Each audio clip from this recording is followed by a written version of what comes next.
my background is I'm half Japanese, quarter Korean, and quarter Hawaiian. The Korean side is my dad's father.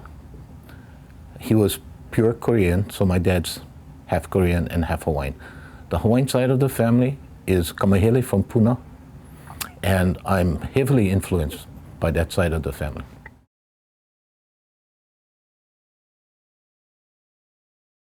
So about 10 years ago, I started to look into what was causing our farming cost to rise. And I realized it was related to petroleum, oil costs.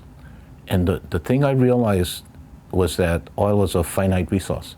At some point, it's going to get more difficult and more expensive.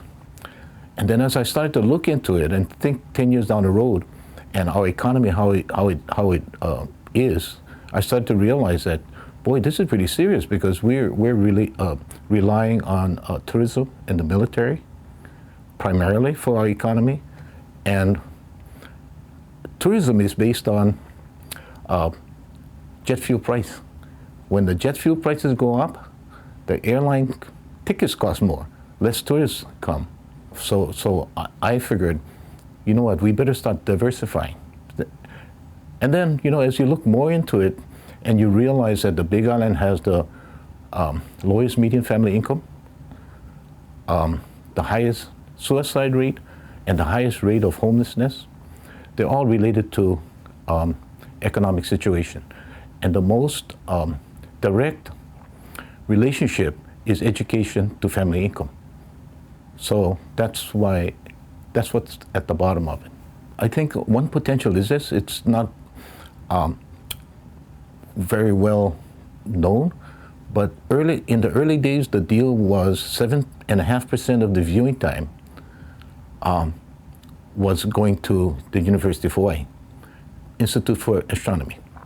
Now, just imagine if you could split half of that and give it to the University of Hawaii at Hilo, and give the value not only in 30-meter telescope time, but split it among all the telescopes.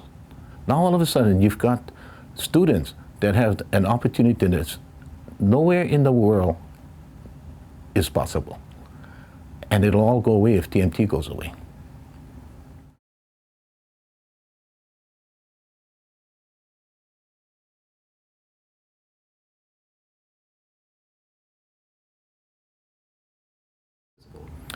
Well, you know, there's a time when you got to stand up for what you believe is right. And this issue, I think, has come to a head where people, like-minded people, need to stand up and be counted. Now, I don't mean to imply that this is an adversarial situation, because it's not. What it is just asking for our voices to be heard. And what we want to get across is that, why can't we do both? Why can't we have cultural respect as well as take care of the folks on the lowest rung of the economic ladder? My take on it, and just like Hokulea, you know, the attitude of the people that came across the ocean at first was probably not no can. Because if you're saying no can, you'll never leave. So the reason I'm involved is because I believe can.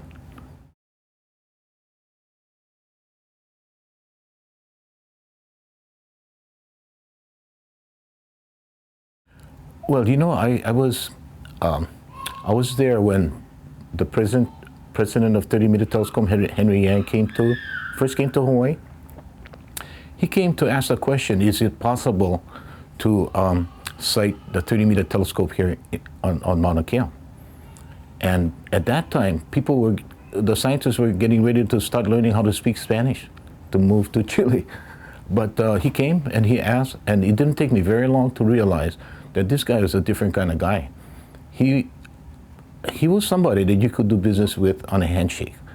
And you know, the start of the Think Fund, which is $1 million for KK education, that came about because Henry and his friend came in, I don't know, close to 17, 18, 20 times, I don't know. And every time they came in to talk to the people. They did not talk to the press. It wasn't their focus. And the Think Fund came about because he realized that the lowest common denominator that everybody on all sides of the issue could agree on was keiki education. So that's where they went. And I saw it, I was there.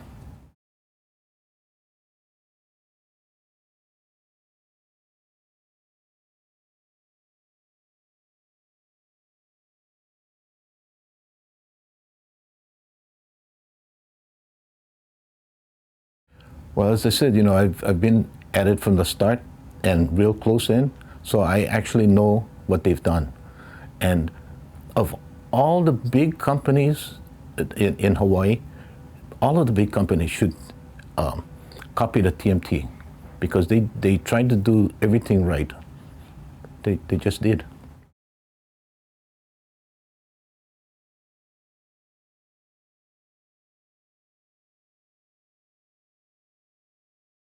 I'm always one to be looking for the folks on the lowest rungs of the economic ladder, the people, the kupuna on fixed income, single moms, that kind of thing.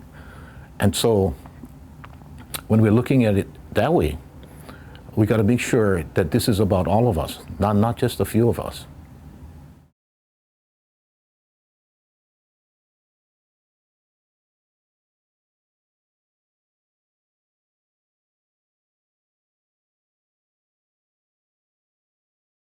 I would say, keep an open mind, and when we're trying to advocate for what we're trying to advocate for, we're just saying, hey, why can't we take care of the unfortunate folks on the lowest rungs of the economic ladder while we're taking care of the culture? So this is not a fight. This is a win-win situation. So the reason I'm not afraid is because I'm not fighting. I'm not at odds with anybody. Yeah, as a matter of fact, a lot of the folks on the other side are my friends. Yeah, it's just that I feel like, oh, gee, this is about time I got to stand up and say something.